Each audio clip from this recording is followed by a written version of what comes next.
Joyous time zones, my Sakonauts. I'm Sako Tumi, also known as the Witch of Tylwyth Teg, and today we are talking about invocations of gods and animal spirits in the Witch's Book of Self-Care by Aaron Murphy Hiscock.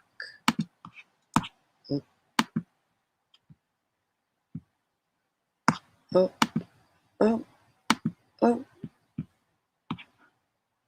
Doing all the things.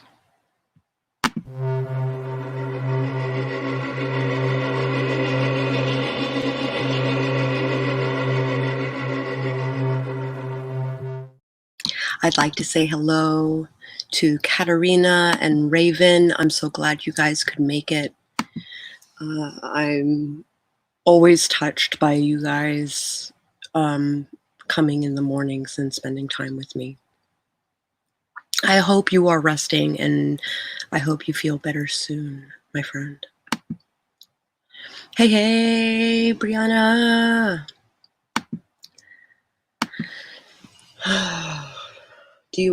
I think we could all use the grounding ritual today. I'd like to start this morning. Oh, I thank you, Katerina.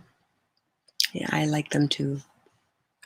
I fancy myself up when I just roll out of bed. Yeah.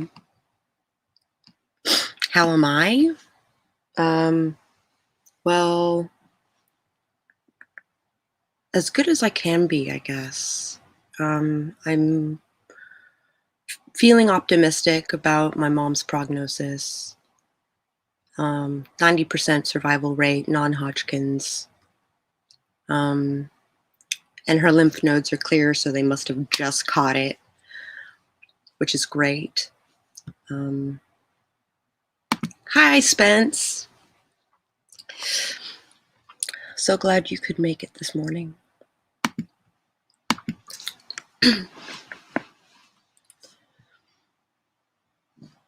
It's also snowing, and we're supposed to get a couple of inches, so that'll be lovely. Because I don't have to be anywhere.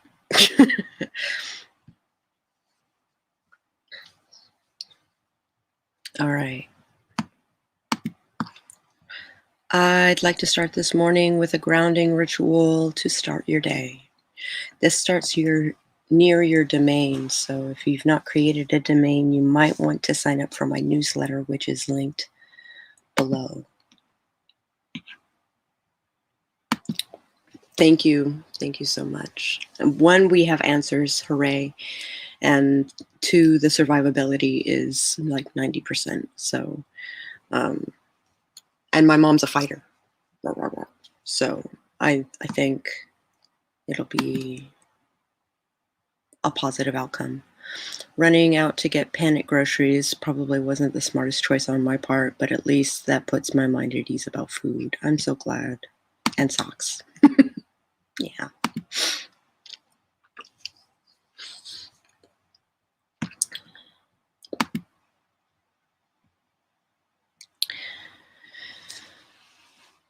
Sit with your hands in your lap and close your eyes. Take a deep breath in through your nose and hold it for a moment. And as you let it out completely through your mouth, let go of the tension from the night and the grogginess of the morning. Take another deep breath in.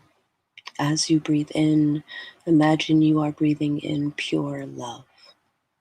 As you breathe out, imagine you are breathing out forgiveness. Take a third deep breath in, and as you do so, imagine a light coming in at the top of your head. It enters at the top of your head and it spreads down over your face, neck, shoulders. This cleansing light now expands along your back, down your legs, and out through your feet. It is as if cleansing light is a constant flow of soothing energy entering from your head and passing out through the arches of your feet. You are just outside the door of your domain. The air is crisp and cool. The evergreens sway slightly in the breeze, and the ground has a large patch of moss at your feet. Step barefoot onto the moss. Feel how soft it is, and feel the solid ground underneath. That light coming into your head can now be translated into energy that you can send out your feet. Convert the light into roots and send the roots out the bottom of your feet and deep into the earth, as deep as you can. The soil is fresh, easy to toil, easy to carve a path down. Feel how anchored you are, how close to the earth. Reach as far down as you can. The earth hugs your roots comfortably, no matter how sharp or curly, no matter how many times they split off. Slowly pull the roots back up the way they came. Your roots slither through the dark, the soil filling in its wake. Pull the roots back into your feet, convert it back to the light, and let the light filter through you and out the top of your head. Take one more deep breath in and begin to wiggle your fingers and toes. When you are ready, open your eyes.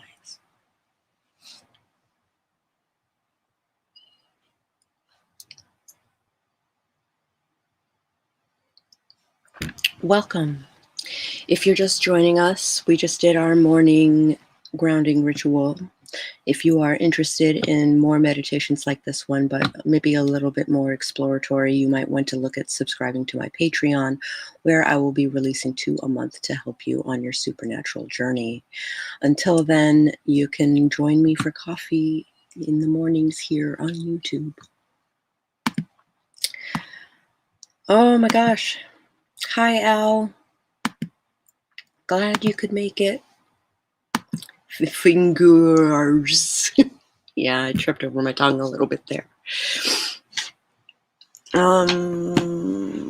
Self-care card.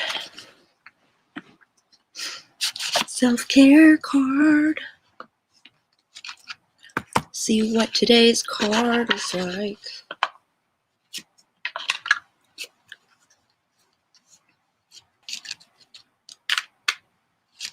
I don't remember what I quoted, Amber.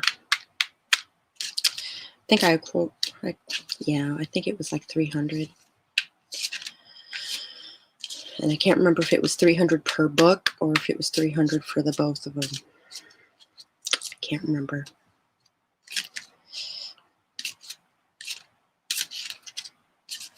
I'll have to go through the records and see what's up. Because it's snowing.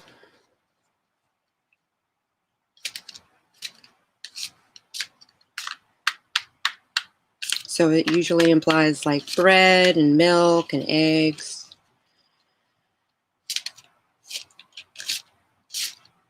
I would include coffee. I tried to follow along with the grounding, but my wardrobe threatens to topple, so I couldn't focus. Your wardrobe is threatening to topple?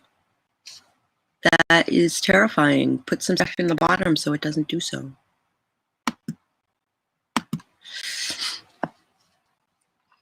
Oh my gosh, how scary.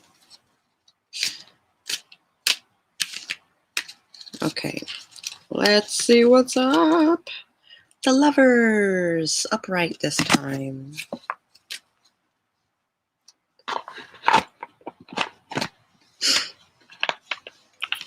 Which is great and awesome.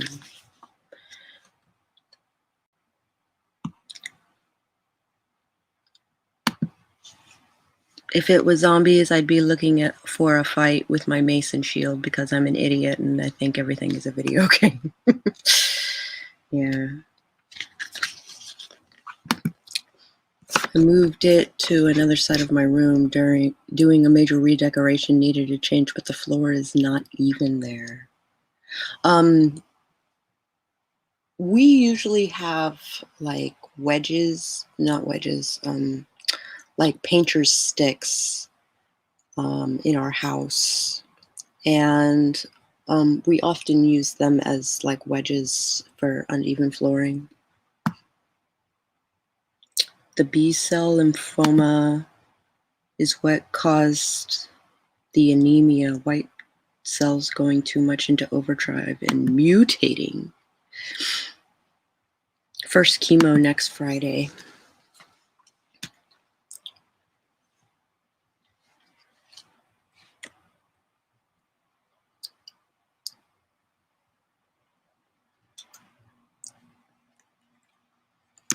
I'm so glad they caught it and they did.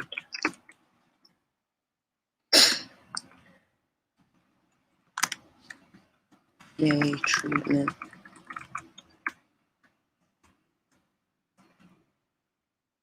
I hope you get plenty of rest afterward.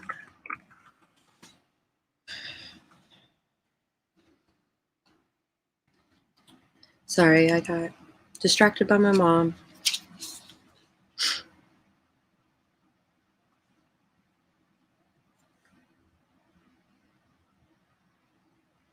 I hope so too.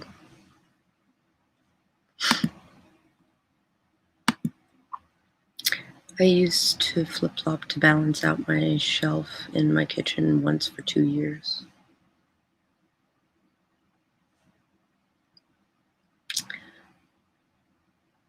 Stock up on stuff just in case. It's inconsistent. It is inconsistent here too. We go years with barely getting a flake, and then suddenly we're dumped over and over again in a single year.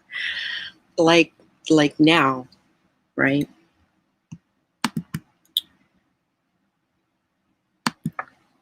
That's some top-notch problem-solving, Spence. That's what I would do.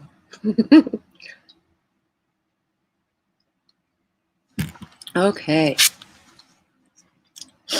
Love is in the air. A strong bond between two lovers is flourishing, and it can feel like utter perfection. There's passion, desire, and mutual attraction, and this can often reflect marriage, a soulmate connection, or a super close, intimate relationship. Mind, body, and soul are intertwined, completing each other to feel whole. Besides partners, this could also mean that you are aligning yourself much more closely with your core values. Choices will be presented to you, testing your assessment of what feels best for you. Stay true to yourself, even if outside noise may say otherwise. Only you know what your true desires are, and only you can make those decisions to be honest with yourself. Your intentions will point you to the path to your heart's deepest desires.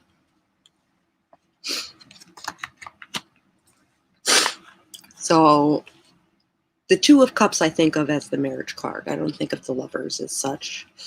And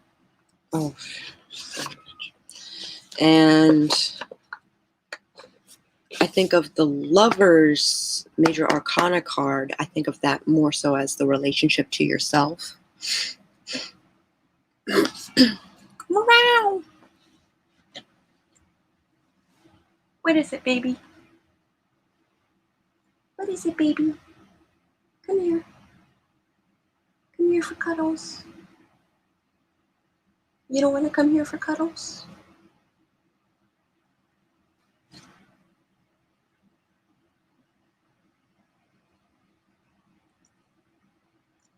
Doesn't it look like a comfy bed? Hi, baby. You're cold? Should I start a fire? I gotta clean out my fireplace.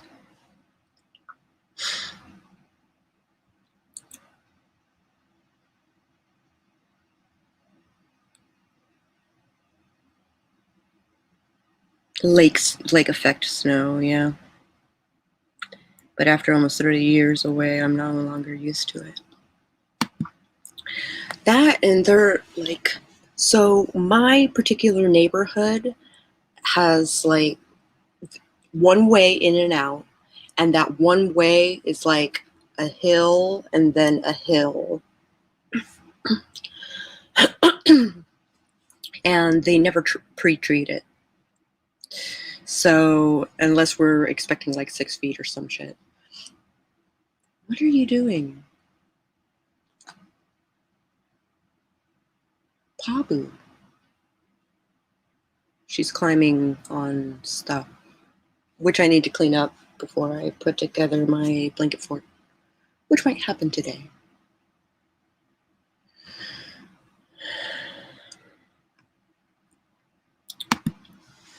Sometimes Kitty just wants to sing the song of her people. She usually wants something when she meows. Even if it's something as like loves. She's just sitting on the paper. My mom yells, but I don't care. I've been having a noteworthy experience with my deck lately. I've pulled the 8 of Swords 2 days in a row in my 2-card pull. Day 1 was the hidden card. Day 2 was the top card.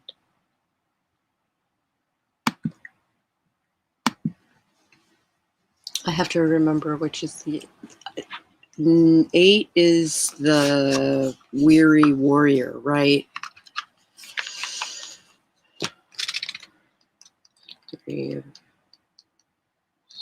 8 of Swords. Oh no, it's the trapped, caught between a rock and a hard place. Hi, Tawny. And they only meow for humans. That's true. 2 humans, rather. They could want food. They could want pets. They could want any number of things.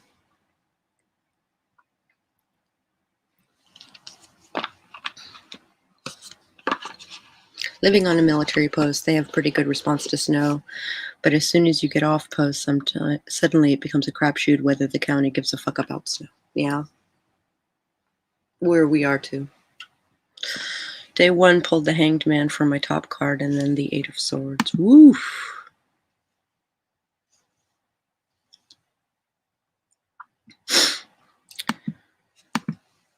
Not quite willing to make that sacrifice, huh?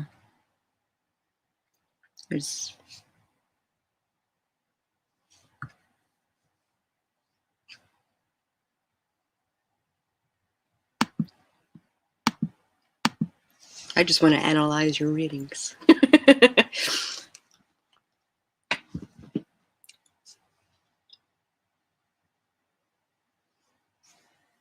Running out of coffee. All right.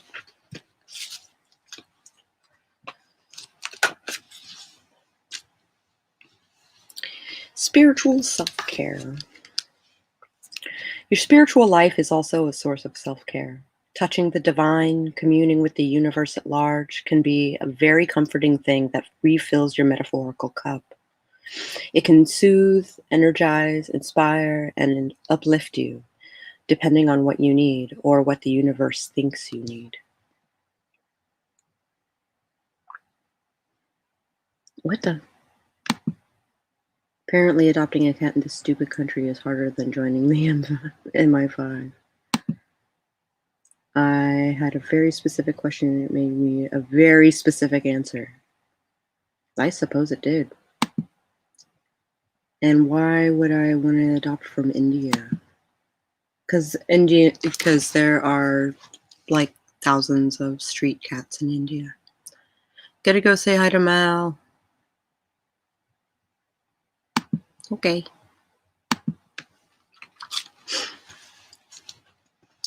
If you participate in an organized religion, you likely have the kind of spiritual support that naturally comes with a group of people who meet regularly and follow a prescribed set of rituals within the context of a particular calendar. If you follow a personal spiritual path, however, where your spirituality evolves based on your individual experiences with the divine, then you carry a lot more responsibility for the direction your spirituality takes. This kind of spiritual path depends on frequent reflection and listening to intuition in order to keep it functioning in a fulfilling way. And if you're a chaos witch like I am, then that's definitely the way you're going to go. Spirituality should be joyful and celebratory. If you are feeling like something's lacking, something's not quite fitting right, or you're miserable with your spiritual practice, then you're doing something wrong. And you definitely need to reevaluate your spiritual practice in order to make it as rewarding as possible. Gods.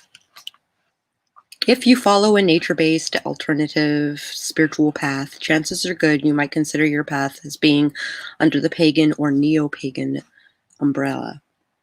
While you don't have to be pagan to practice magic, a large number of magic practitioners do self-identify as pagan, and that's what this section's all about. Hold on. I got a message. Boop.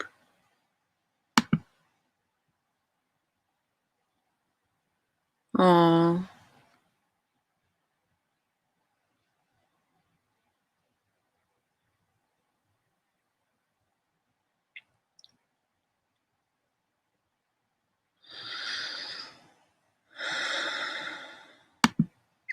That's awesome.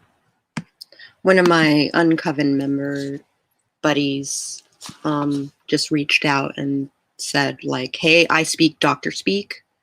So if they say something that's cryptic, like I can translate it for you, which is awesome. Super awesome.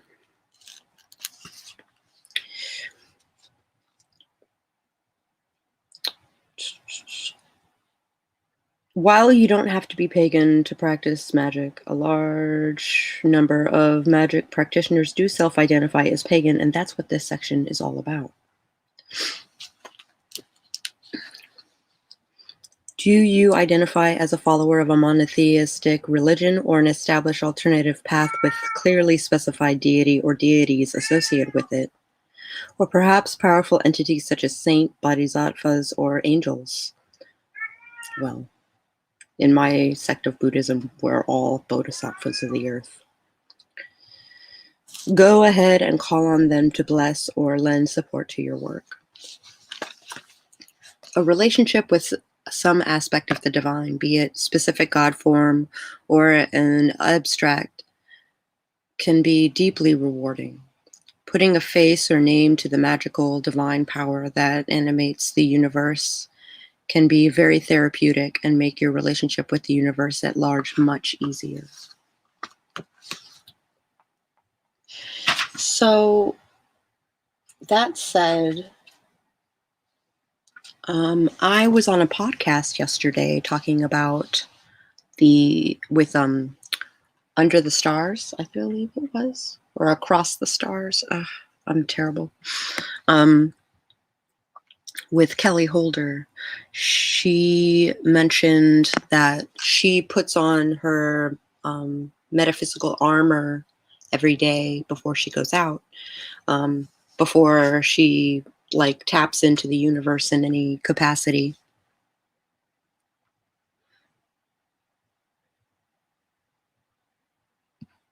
Yeah, no kidding. Well, they're being really optimistic, so.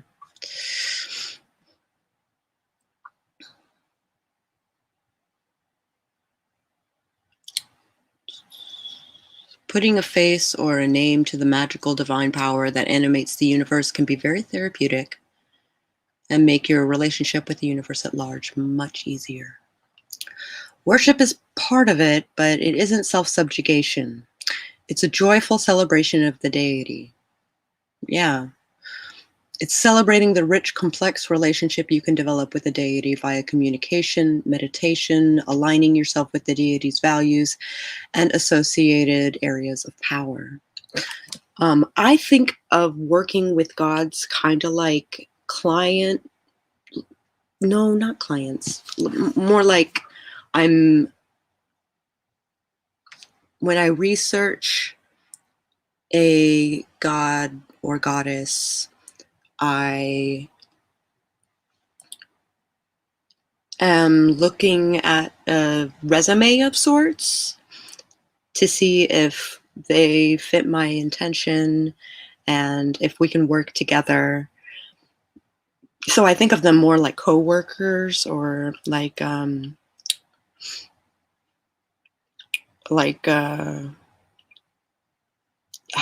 a word for it. Contractor.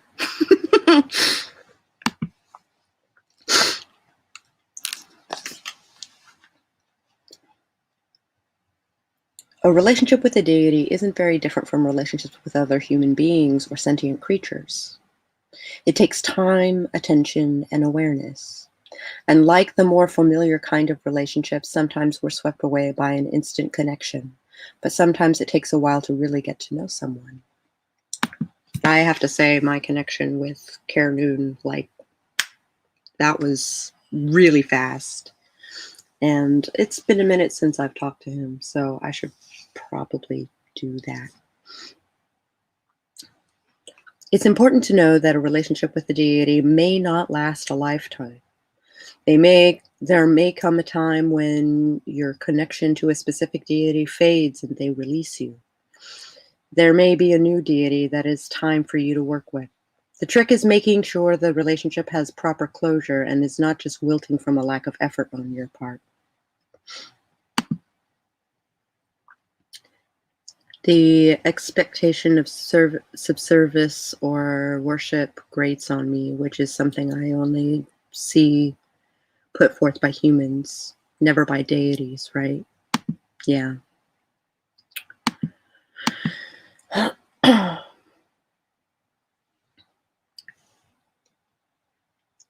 If you feel called by deities or drawn to them in some way, but you feel uncomfortable with them, it is perfectly all right to thank them and say no politely and respectfully.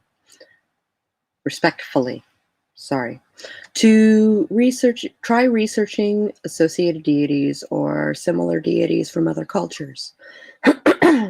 You may find parallel deity clicks for you. When dealing with different deities, the word patron comes up for a reason. It's not a typical relationship we have very often today. My uncoven basically refers to them as vatrons. Because, for instance, I work with Ganesh, right? He's not a particularly masculine, I am virile male sort of god. He's just like, yo, I'm just gonna sit here and eat yummy things and also earn you money. So we refer to them as vatrons. Because it could be a female, it could be a male. Getting to know deities can be done through meditation, reading about them, or familiarizing with their areas of association. For example, is the deity you're drawn to a harvest deity? Try working with a garden for a while. Or you might wish to work on a project or craft that honors them. In general, just talk to them. Try adding a brief prayer in the morning or evening to acknowledge their presence in your life, as simple as, Bright Lord, help me keep my day with a smile. Or, Lady of the Moon, thank you for your many blessings this day. Aside from the sources of natural energy people draw on in magic, such as crystals and stones, flowers and herbs, elemental energies, and more, one source of energy people often draw upon is that of deities or some form of the divine. Yes. You're not wrong.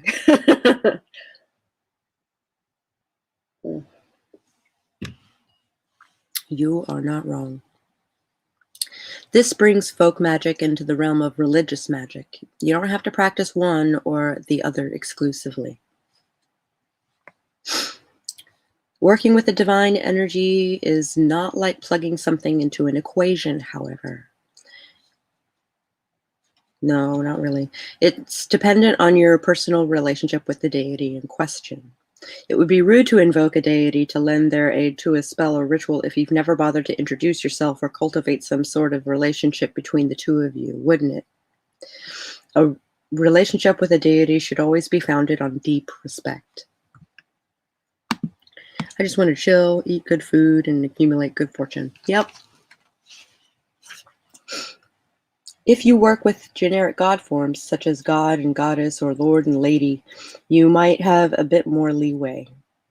Generic god forms are often seen as an all-encompassing, containing multitudes. Hold on. That sentence doesn't make sense. Generic god forms are often seen as all-encompassing, containing multitudes of various expressions of the male or female aspect of the divine. It's polite to declare yourself to the god forms, and a personal relationship is encouraged. If you are considering working or invoking a particular deity, etiquette calls for specific introduction at the barest minimum before invoking them. Remember, respect is the foundation of a good relationship. Research the deity and find out about its culture or origin, what its likes and dislikes are, what its areas of association are, in order to become as familiar with them as possible. For self-care magic, read up on deities associated with such areas as hearth and home, health management, and protection. Here are some examples. Apollo, who does healing, enlightenment, and reason, the sun, stuff like that. Bridget, which is an excellent example of hearth and home and healing. On a similar note, Demeter, who, yeah.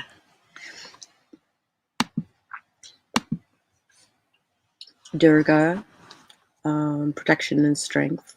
There are lots of Durgas, so that's hazy. Ire, which is healing. Frigga, which is hearth and household and protection. Irun, which is longevity and good health. Isis, healing and protection, among other things. Kuan Yin, compassion, mercy, and health. And Minerva, wisdom and strategy. Strategy. English, I know it. That's one thing I've never quite managed. I have a pretty clear vision of my Lord, Tyr, by way of Thoth, but I've never been able to specify my lady goddess or any particular established goddess name. I actually didn't have a male representative god for the longest time. I have been a follower of Hecate and Kali and Saraswati and Benzaiten, Inanna, that dark mother sort of figure for most of my Chaos Witch career, and I was lacking a male counterpart.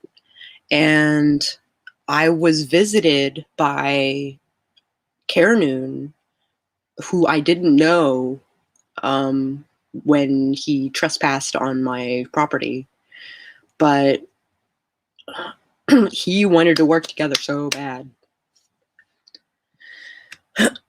And vivisection for flavor. Yeah, no kidding. Oh, hold on. So I recommend meditating,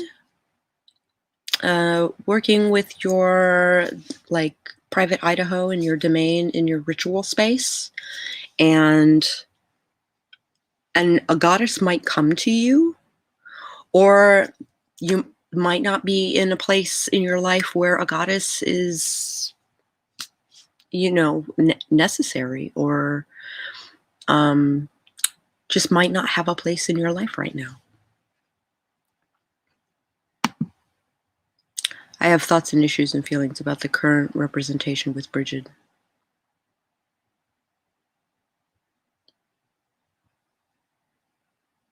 In the sense of the Imbolc thing? Like, what's up? Ganesha, it is the god of hobbits. Definitely about that life. Thoughts and feelings and questions, all the things. Well, please. This is totally the platform for such things. Or we can talk about it later, if that helps. I just had a really great meditation for Imbolc with Bridget. Fel's Metatron is a touch point deity for me, and though technically male, Metatron and his siblings, the Seraphon, are kind of androgynous. Right, Vatrons, like, they're not like manly man.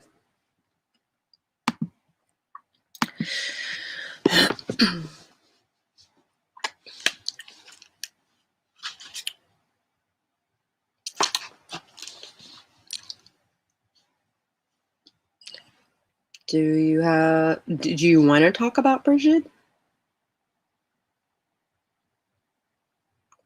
I think that's in the same pantheon as Raven, so Raven might have 2 cents to say.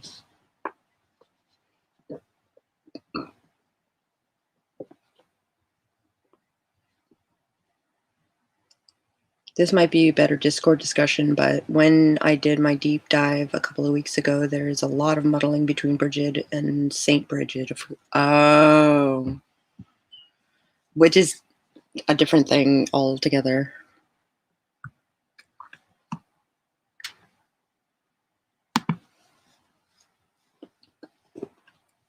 Yeah, I think we'll talk about that on Discord.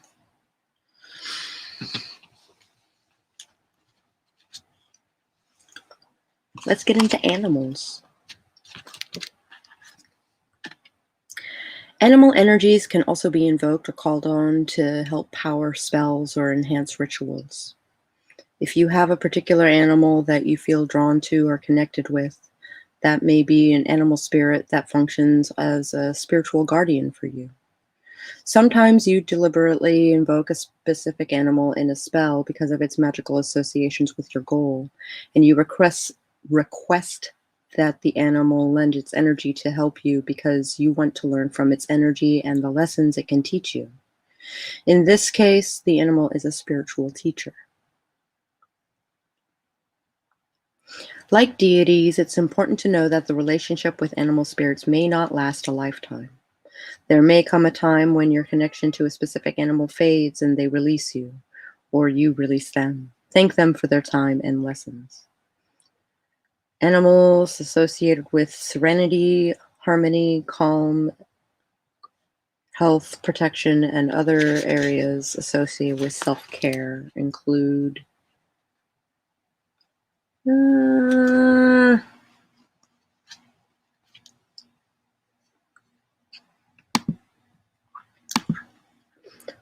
Bridget of Kildare's feast day is on February 1st. Bridget's cross actually intended to honor St. Bridget. Oh.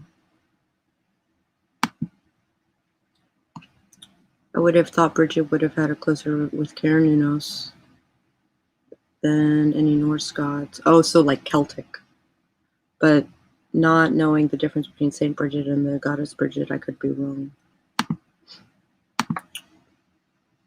I think that's a really great, yeah, I'm looking forward to that conversation.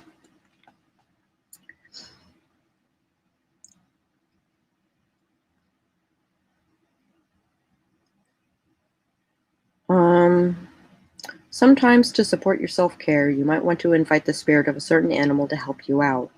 If you are drawn to an animal that isn't generally associated with an energy related to self-care, research its behavior and habitat and life cycle. You may discover something that resonates with an aspect of your self-care that you're looking for.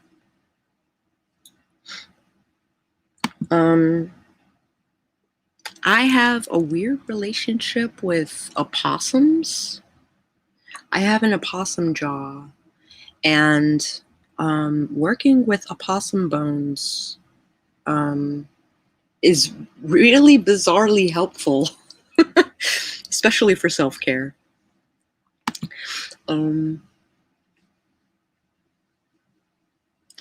Karnoon wanted me to work with antlers. So I am in the market for antlers, which I'm getting through a friend.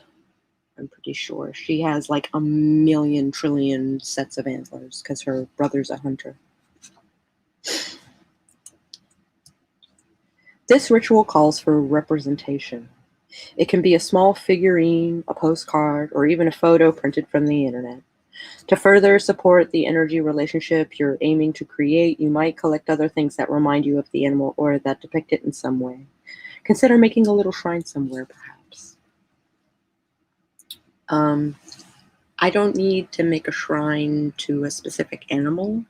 It's more so I have my primary working space and a shrine to Hecate, and then I invite people into the space, or not people, but spirits and entities into the space to help me out. But I do make a relationship before I work with them. I usually do like an invocation thing where I praise them and be like, hey, I want to work together. Are you up for that? And usually they're pretty good about that. And Nana, not as much. I got to figure out how to work with her. Although I've been very stereotypically toward Brother Raven and Sister Wolf, my god form, the form Tyr takes to interact with me, is a great blue heron. Yep. So I have a feather on my altar. Oh, by way of Thoth. I gotcha. Specifically on the side of my altar dedicated to my lord. The lady side has a raven feather. Interesting.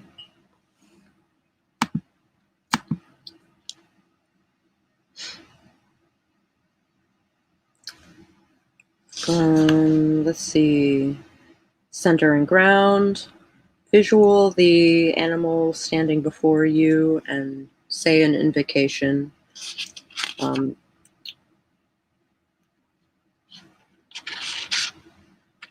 Yeah. Hold the representation of the animal in your hands and visualize the animal you imagined before you flowing into the representation. Place it behind the bowl of water. A day later, pour out the water, the gift to a plant, and place the animal representation somewhere that you will see it often and be reminded of the animal's energy. Oh, that is not so much invoking or honoring. That is like summoning and giving it a home. So that is actually like one of the rituals that I do when I make a guardian. A lot of times I will summon animals. I would prefer to use a predator of some kind for protection because I feel like you can fight fire with fire. And I went that way. Oh. But it was gifted to me by a friend years ago because of my relationship with herons. That's really beautiful.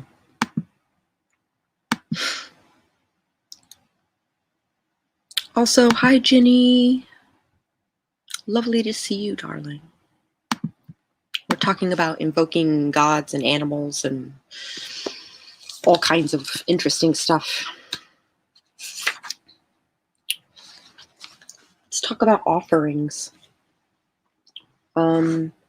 Most of my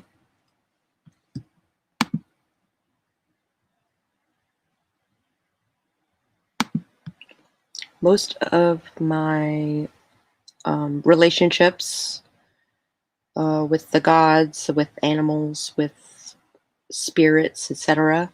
I offer things to them consistently throughout the relationship so that they will continue to want to work with me.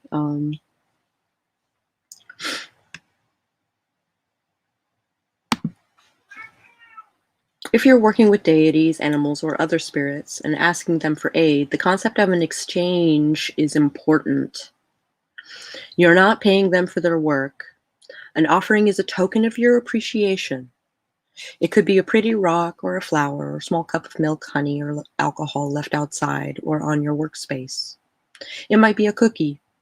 Burning a candle or incense in honor of whoever has helped you is also common. If you were... What?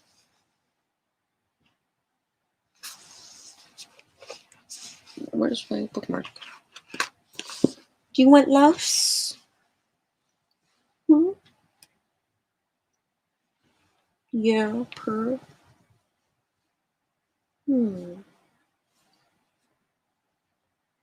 Hi, baby. I wish you guys could hear her purr.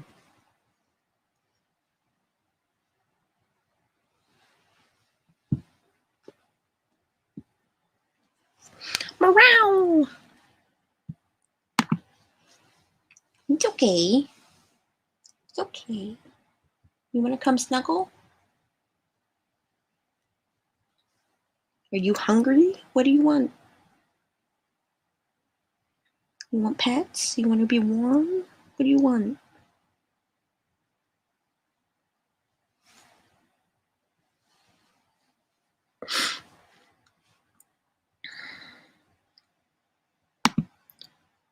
So I also keep it as remembrance toward the chance she took in collecting that feather for me.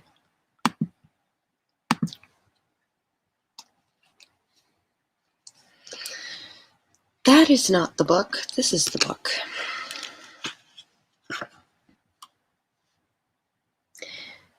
If you work with a specific animal a lot, perhaps donating money to a rescue organization or wildlife preserve that focuses on the animal itself or its habitat would be appropriate.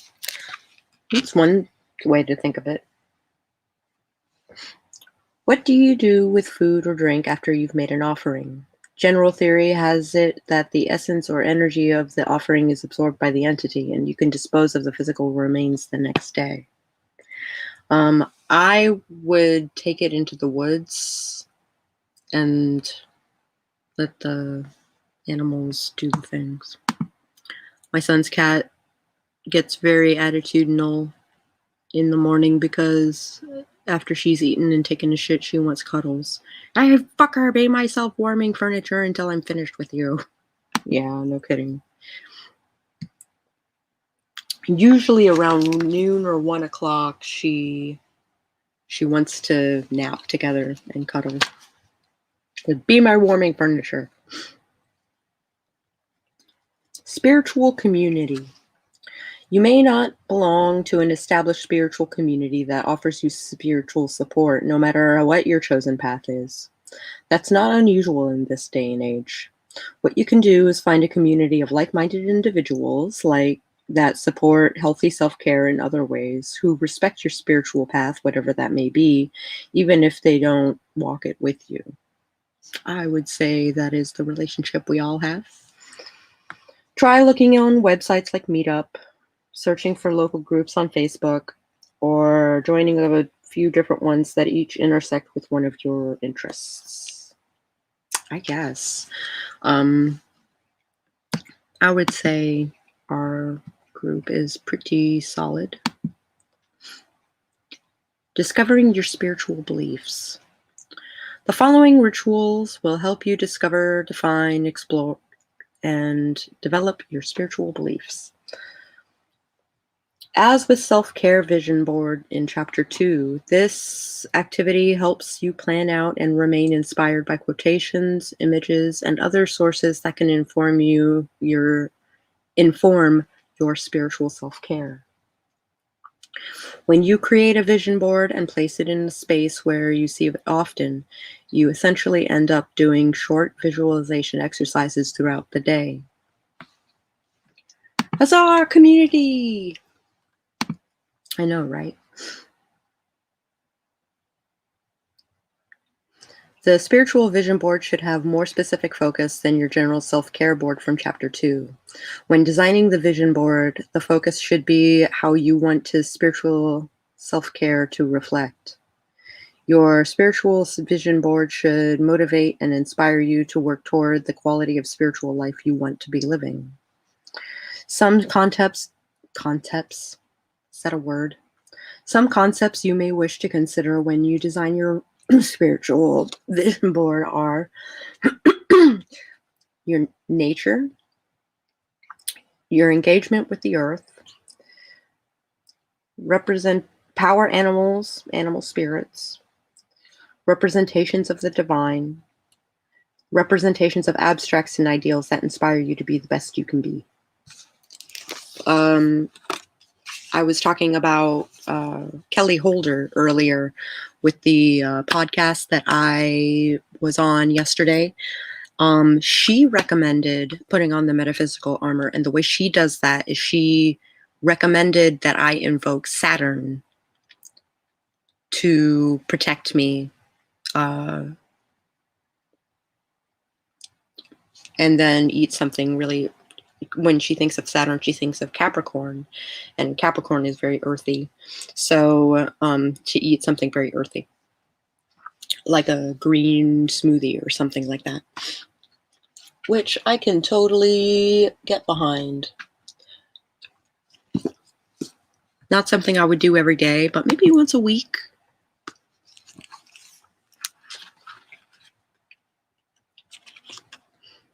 You could use a cork board or a poster board from a craft store, or repurpose a frame that you've already have by replacing the contents with a blank cardstock. What? Okay. Do the same thing that you did with the vision board. Just do it in a concept of what deities you would work with, what kind of goals you would have. How do you want to practice? I think my son was just outsmarted by the bathroom door. I weep for our species.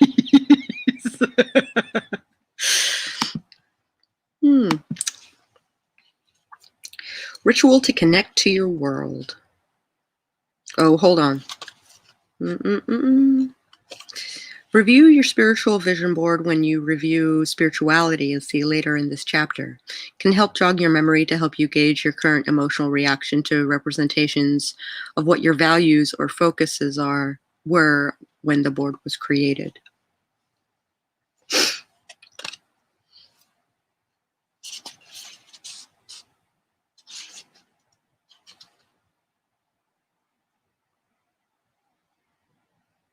That's kind of weird, but okay.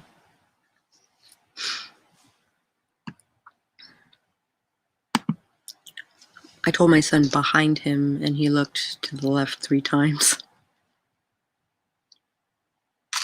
Maybe he was trying to look out of the corner of his eye.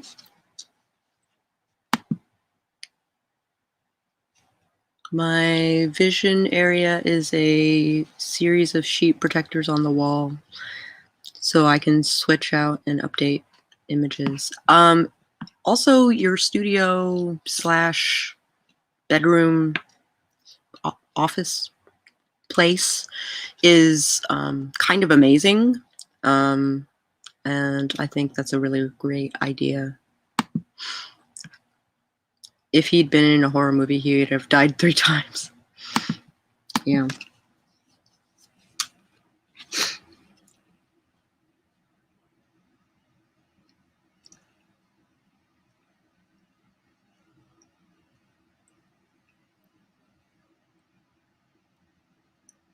Yeah. I'm probably just... I might make a couple of spreads in my Book of Mirrors or my Book of Shadows or something. Probably my Book of Mirrors.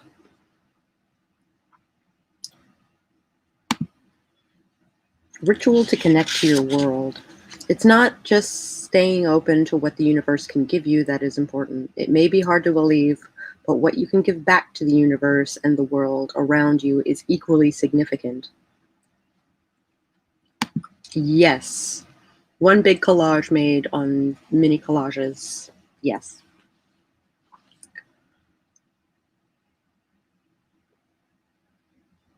Speak this spell whenever you feel connected to the world around you. Be it a forest, a field, a busy street. Do it wherever you feel at one with the universe. Center and ground. Bless his heart. Spirit of the universe, help me maintain my connection to the energy beyond myself. Help me remain open to the divine in the world around me.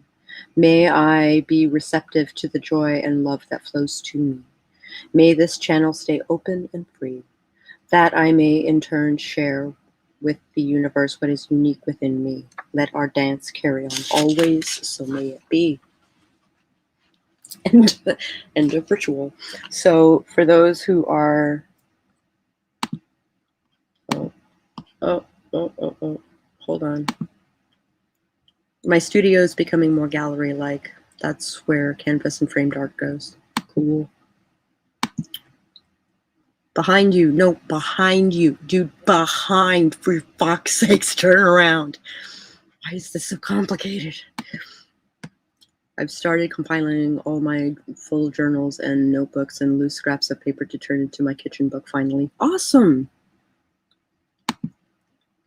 This is not on the list of approved tasks for February, so it's probably going to be shelved until March. Actually, that's a really great time to do it. Like, Ostara.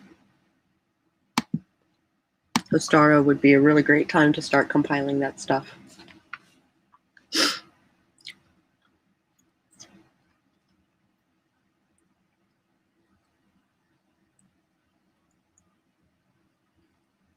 Ritual to review your spiritual beliefs.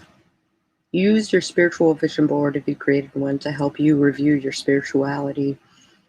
Compare how you feel and what your current values are to those expressed on your spiritual vision board. Is that like hanging on to outdated spiritual beliefs and practices is a waste of energy?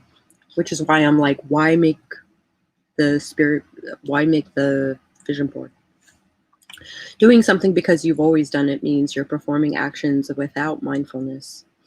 It's healthy to examine your spiritual beliefs, values, and practices every once in a while.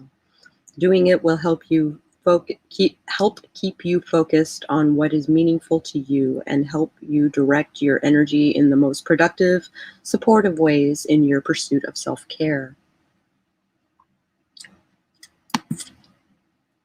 But this is the emotionally turbulent time of year for me, so I'm grasping at all the shiny, pretty distractions. Oh.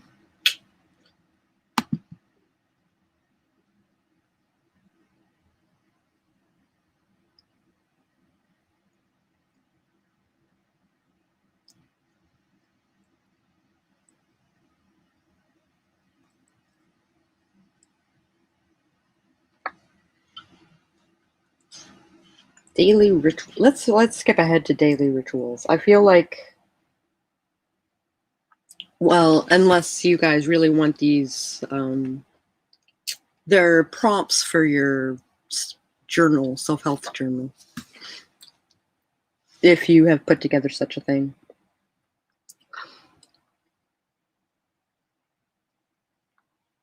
Make notes in your journal as you think through these questions. Note anything else you feel that isn't covered here. If this is the first time you're reviewing your spiritual practice, look at your answers and meditate on them. Is there something you need to stop doing? Is there something new to incorporate? Note your plan. Fuck, that reminds me I'm supposed to be doing my weekly altar cleansing today. Yep. Haven't lit my candle, cleaned off my altar, or poured my mead yet, or nothing. Oh, and it's like 11. Well, we will talk about daily rituals tomorrow.